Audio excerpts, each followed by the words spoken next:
Good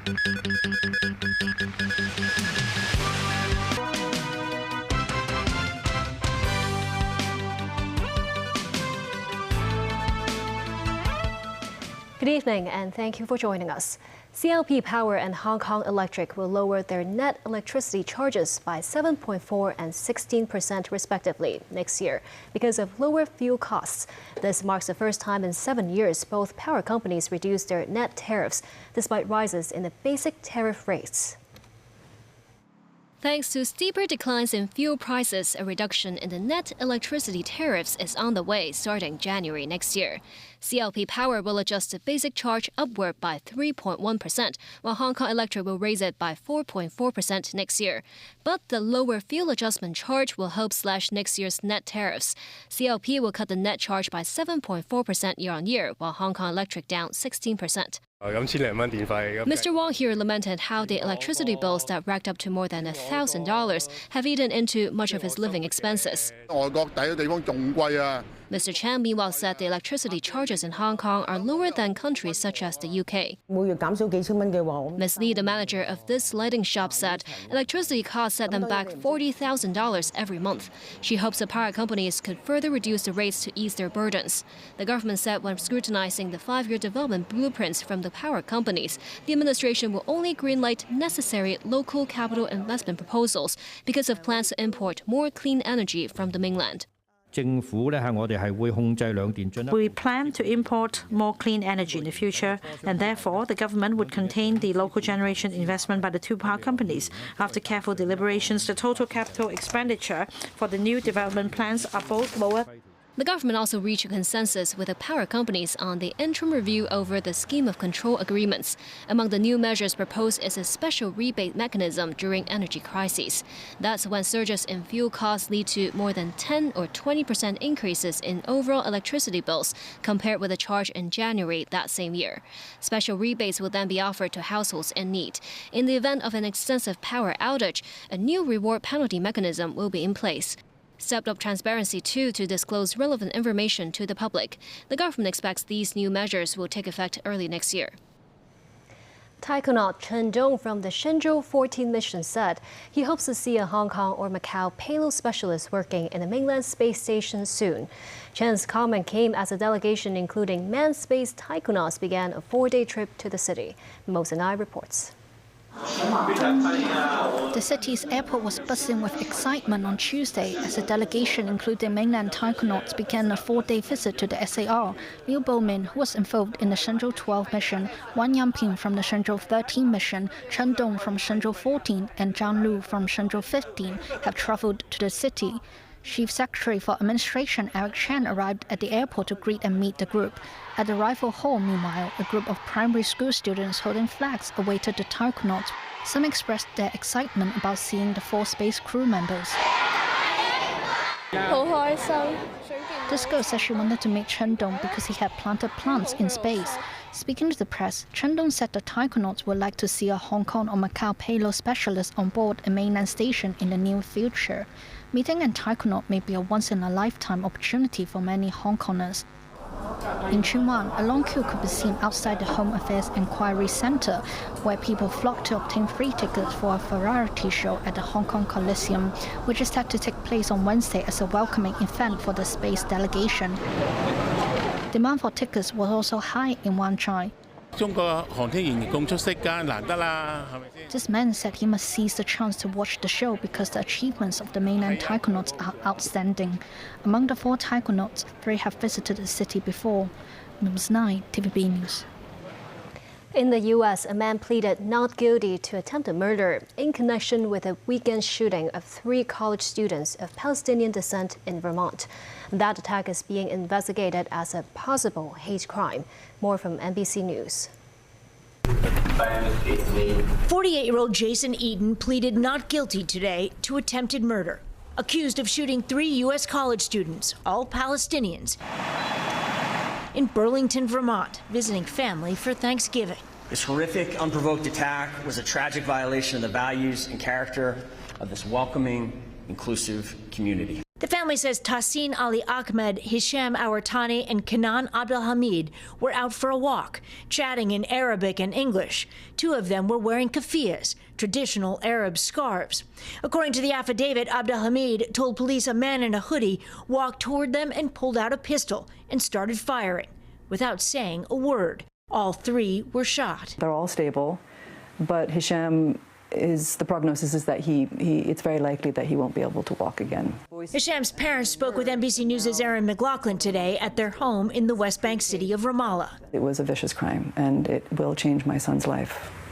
Forever. Forever. There's no reason that he should have been targeted in this way, because it was a targeted crime, without a doubt. Authorities have not charged Eaton with a hate crime, but police say they are still investigating. I do want to be clear that there is no question this was a hateful act. It comes during a nationwide spike in both Islamophobic and anti-Semitic incidents. All of us have also seen a sharp increase in the volume and frequency of threats against Jewish, Muslim, and Arab communities across our countries. The war overseas fueling protests and hate nationwide. We need to preach that all hate against Jews, against Muslims, anti-Semitism, Islamophobia, these are ills in our country and they undermine our democratic values. Do you think that is a message we're hearing from leaders in this country? There's some lip service being paid to this, Stephanie, but it's not backed by really sincere efforts. Palestinian-American Amani Jamal is the Dean of International Affairs at Princeton.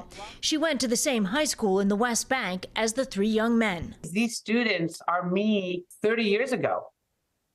And our dream was to come to the United States to get an education so that we could live a life of dignity and freedom. Hisham Awartani's father wanted him to stay in the U.S. for the holidays because he thought it would be safer than Ramallah. Tonight, he hopes his son will be able to walk again.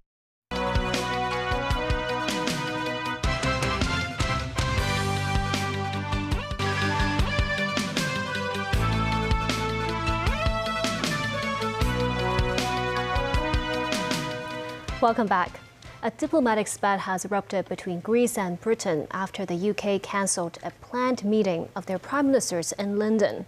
This prompted Greek Premier Kyriakos Mitsotakis to accuse his British counterpart Rishi Sunak of trying to avoid discussing the contested Parthenon marbles, a long-standing source of tension in otherwise cordial relations between the two allies. Daniel Rao tells us more. Greek Prime Minister Kyriakos Mitsotakis is visiting London and had been expected to meet British Prime Minister Rishi Sunak at number 10 Downing Street on Tuesday. He was due to raise Greece's decades-old demand for the return of the ancient marble sculptures from the British Museum. However, Britain confirmed the two leaders would not meet and said Mitsotakis would have the chance to hold talks with Deputy Prime Minister Oliver Dowden instead. In a statement that notably failed to mention the disputed sculptures, Sunak's office heralded London-Athens ties, which encompass working together to tackle shared challenges like illegal migration and the war in Ukraine. However, Mitsotakis expressed his disappointment of not being given an opportunity to discuss the Parthenon sculptures. Athens has long demanded the return of the sculptures that were removed from Greece by British diplomat Lord Elgin in the early 19th century. The sculptures, which originally adorned the 2,500-year-old Parthenon temple on the Acropolis, have been displayed at the British Museum in London for more than 2 centuries. About half of the surviving marble works are in London and the rest in a purpose-built museum under the Acropolis in Athens. The British Museum is banned by law from giving the sculptures back to Greece. However, its leaders have held talks with Greek officials about compromise, such as a long-term loan. Dan Rahul, TV News. The ambassadors of the United States and North Korea argued at the United Nations as Pyongyang defended its launch of a spy satellite last week. One belligerent party, the United States, is threatening us with a nuclear weapon.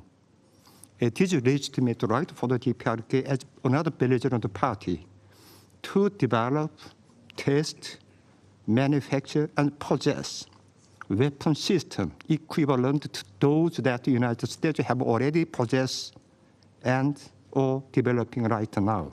Unlike the DPRK and unlike the DPRK's launches using ballistic missile technology, these actions are not prohibited by UN Security Council resolutions. So we reject strongly the disingenuous DPRK claim that its missile launches are merely defensive in nature in response to our bilateral and trilateral military exercises.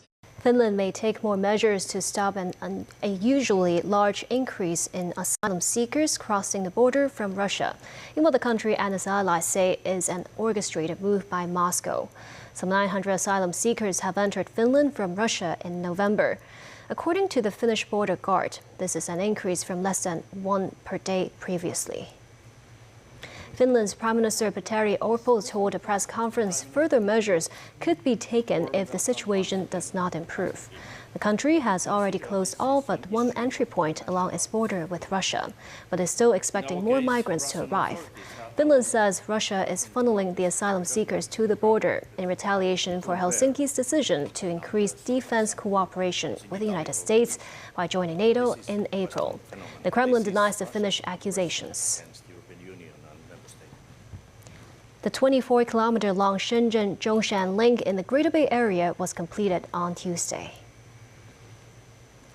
Construction works took 6 years to finish, and the bridge is expected to be in operation next year. With the new infrastructure, travel time between Shenzhen and Zhongshan will be reduced from 2 hours to 30 minutes. Authorities from the two cities hope the link can act as a transport hub in the GBA. A 60-year-old man was sentenced to 7 years behind bars in a 40-year court case in Hong Kong. It involved a 13-year-old girl being raped and robbed in Tuen Mun. She later took her own life. The assault took place in January 1983 in a unit at San Fan Estate when 20-year-old Wang Chun-chun tailed the girl and forcibly entered the unit to commit the crimes. The girl later suffered from depression and dropped out of school after Form 5. She was admitted to Castle Peak Hospital multiple times. She committed suicide in April 1999, the same day she was discharged from the psychiatric facility for one last time. She was 29. The case was brought to a closure after 4 decades, thanks to the later developed fingerprint matching technology that police used to identify the assailant in 2018. But he still couldn't be located at the time. The suspect was only arrested in 2021 by a patrolling officer during an identity check in Chun Wan. The judge said the severe trauma inflicted on the young victim is one of the aggravating factors in sentencing. While the defendant had planned a robbery but not rape, with his guilty plea, the judge eventually reduced the prison sentence to 7 years. Chief Executive John Lee said multiple activities and concessions will be available on December 9th. The promotions are to increase public awareness of the district council election the following day. Among the events, 2 daytime activities will be held at the Kwun Tong and Wan Chai harborfronts. There will be free admission to leisure venues such as museums. Speaking ahead of his executive council meeting, the CE said the activities and promotions are to increase a higher polling turnout. And after a 4-year hiatus, the Lunar New Year fireworks display is set to return to the city on February 11th next year. That day will mark the 2nd day of the Lunar New Year. The Leisure and Cultural Services Department is inviting organizations wishing to sponsor the event to submit applications on or before December 7th. The last time the pyrotechnic spectacle illuminated the night skies of Hong Kong during the Chinese New Year holiday was back in 2019. The event was called off for the following years because of social unrest and the COVID pandemic. And that's the news. Thank you for watching.